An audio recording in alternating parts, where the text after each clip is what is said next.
I'm joined today by Media Relations Manager of SGI, Tyler McMurtry. Tyler, thanks so much for joining me once again to talk about this. Always happy to. There were 480 impaired driving tickets given out in June. Is that a lot? So the 482 impaired driving offenses, it's a bit higher than normal. It's not outside of the range that we see, but it's maybe a little higher than average.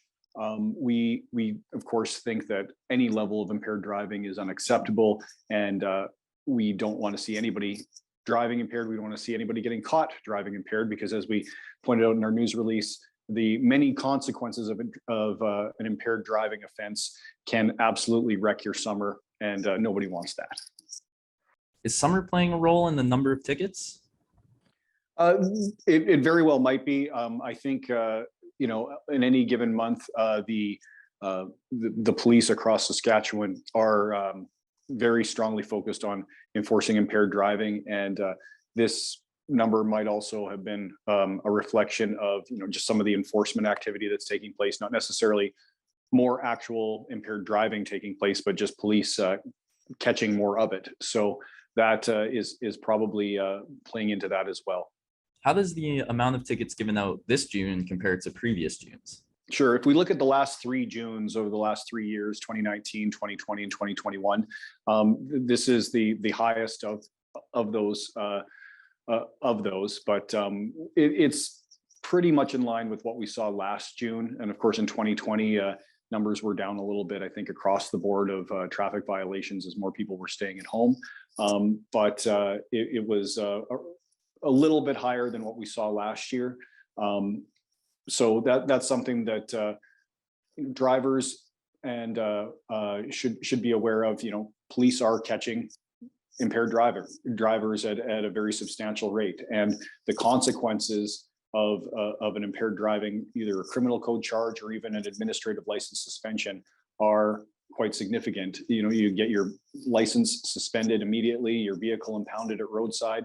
Depending on whether it's a criminal charge, those suspensions and impoundments are longer term, and then you'll have to deal with the court proceedings and the outcomes of that charge, which can have very substantial fines and other financial penalties and costs, as well as requirements for ignition interlock, and the list goes on and on. So these are absolutely consequences that I don't think anybody wants to deal with. It's absolutely not worth getting behind the wheel when you were impaired by alcohol or drugs. So with more people being out now because it's summertime, what kind of strategies are you guys employing to make sure that this issue is taken care of? Sure, we're absolutely seeing things kind of returning to normal. So our pre-pandemic levels of activity, which of course result in the numbers of traffic violations, reflecting that as well. As far as driving down the numbers and the strategies that we're using, I mean, it's going to be a combination of things. Awareness interviews like this one, our public safety awareness campaigns. We've got a new one out called Stick with Safety, which focuses on those big 4 traffic violations, or the traffic concerns and the positive actions that we all as drivers can take to make our roads safer and make life better for everybody. So talking about the importance of finding a safe ride, just drive, not driving distracted, watching your speed, and buckling up, of course. And we've talked about that on a number of occasions. The other things that we're doing to I think drive down those numbers is continuing to work with law enforcement. We are proud to fund traffic enforcement positions. SGI and the provincial government of Saskatchewan fund additional traffic enforcement positions. And since that initiative has begun a number of years ago, we have seen the number of collisions, injuries, and fatalities resulting from auto collisions coming down substantially, and our roads are getting safer.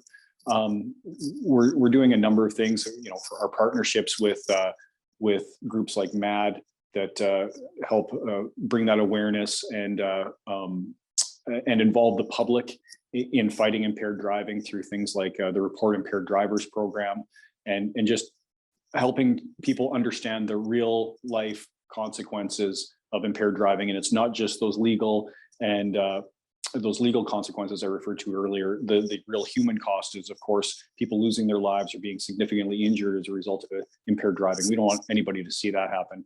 The other things that we're doing, we're prioritizing safe driving in a number of ways. SGI has the Safe Driver Recognition Program, which rewards good driving behavior through insurance discounts, and it also disincentivizes risky driving behaviors through financial penalties or loss of those discounts when people cause collisions or get traffic convictions that results in demerits that can carry additional penalties. So there's a number of ways that we're fighting this, and we'll continue to do so. It's just humans looking out for each other, right? That's a really good way of putting it. It's not just about what we're doing on the road, it's about what we can do to look out for everybody else. And if you watch your speed, buckle up, drive without distractions, and of course, never get behind the wheel impaired, you're going to make the roads safer for everybody. Well, unfortunately, that's all the time we have. Tyler, thank you so much again for joining me and taking the time to talk. All right. You have a great one, Marcus. Nice talking to you.